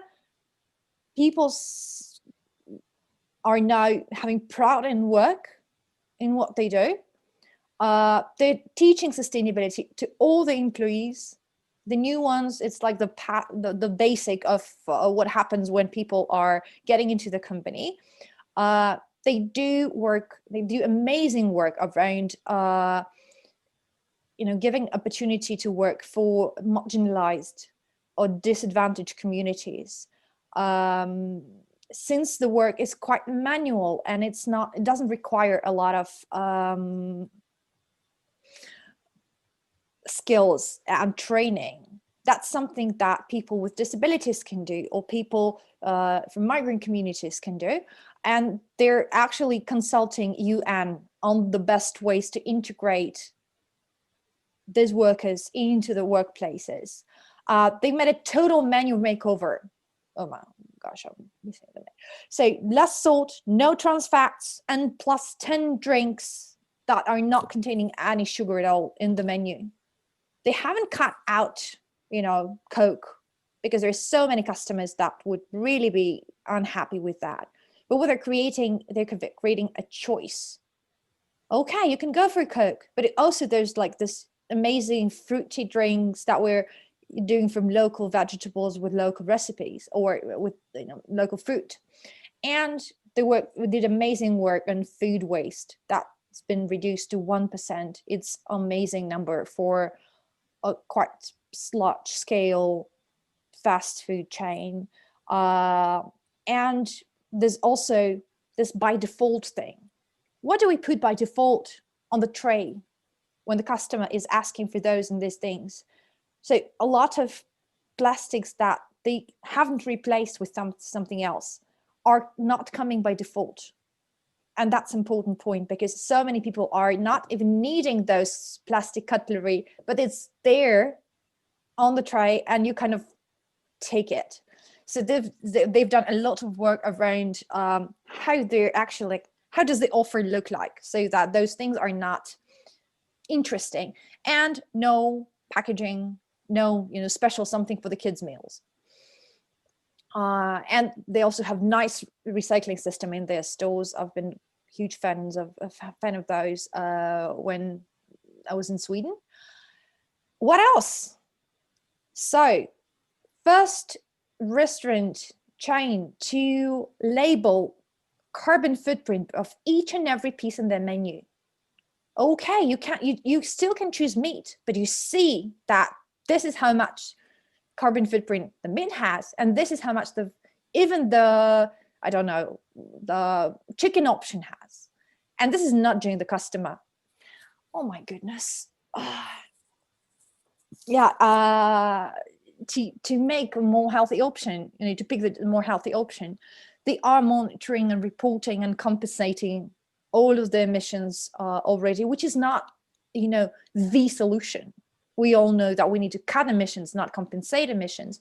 But in the meanwhile, this is what they've decided to do, 100%. They have a huge variety of veggie options, of just non-red meat options that people can choose from. And they're really delicious. Be it, I don't know, a quinoa burger or burger from vegetables. And they're, of course, they're doing plant-based meat. Again, they're not choosing Beyond Meat, a US-based startup. They're working with a local little Swedish startup, so that they're also building capacity and building demand for this kind of thing in the community they're operating with. So the goal is by 2020 to have the cross and have 50% of customers who are choosing red meat and non-red meat options. They're not, cutting out meat in one day, because they will be, broke the next day. But what they're doing, they're nudging the huge clientele into tasting, trying, seeing that plant-based alternatives or veggie-based alternatives are actually tasty and cool thing to try. And they're quite on track with those efforts. So where they are, they're somewhere here near the new norm. But that's still, they're not on the regeneration part. They're still on this, closer to the sustainability line, which is already amazing. Not many companies are there. So where's the wow? Where's the jaw-dropping kind of sustainability idea? So here it comes. They've decided that they would go climate positive, meaning that they will compensate more than they have, and they will accelerate all their efforts to go climate neutral and even climate positive in all their operations, so that you're really technically saving the climate, reversing climate change with every burger that you have. So they're compensating 10% more of what they have, and doing those through projects of afforestation that are also supporting local communities. Oh my God, I'm so much over the time. So this is where they are actually heading towards finally. And probably if they would be thinking how to do the wrong thing righter, they would not come up with this solution. They would very probably be focused on, we can minimize that and do a little bit less of that. So very fast about the results. Custom loyalty boost by almost 30% in 2 years. 20% sales growth annually with 5% like-for-like on a really stagnating market. So Scandinavia is not really a heaven and a paradise for fast food. Although they're not investing much into sustainability, that vegan vegetarian menu has 800% growth in 2 years since they've launched it. They're operating with serious, like way better margin than all the competitors. People are enjoying the place, and this is what happens. At the very same UN summit, when Greta was shaming global leaders for inaction, in the next room, Max Burgers were getting Climate Action Award from the UN for the pioneering work on the climate, and it was back then in 2018. So and this is what the owner and the president says, and probably many of those things were actually possible because they are a family company and they don't have that long list of shareholders who are expecting a quarterly review. So in their words, their sustainability initiatives were the most profitable ever compared to whatever else business endeavors they were doing. So this is the story of one company who went this way, and the results they came. A big disclaimer: it's a long, continuous work and commitment from the owners, from the team. It's not a miracle that just happened to them. It's a lot of work and a lot of commitment, and not always a lot of investment, actually, but a lot of commitment and a lot of boldness to try things that were never there. As a comparison, McDonald's made a first global sustainability strategy a year after they got the award. So this is how much they were pioneering in the market that they were playing. So since we're really short on time and I really don't want to keep you long, could you please share me in the chat, what are the key takeaways for you today? Just take a minute, pause, and decide, like, what is the 1, 2, 3 highlights that you got from today?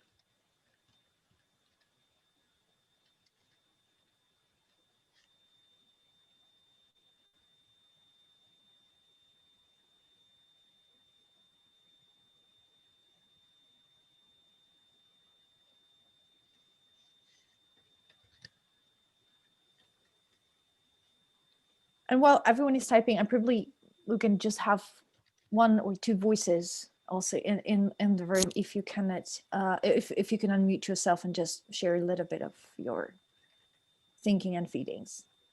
Yeah, I found that really interesting. Thank you so much.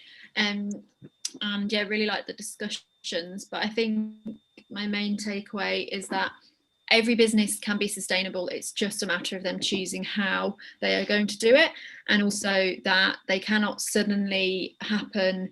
It can't suddenly happen for businesses that are already established. If they've already, say, like a KFC, can't suddenly change to being sustainable because they'll lose all of their consumers. However, they can change over time, but it's just how quickly can they change without it negatively affecting them before it's too late anyway.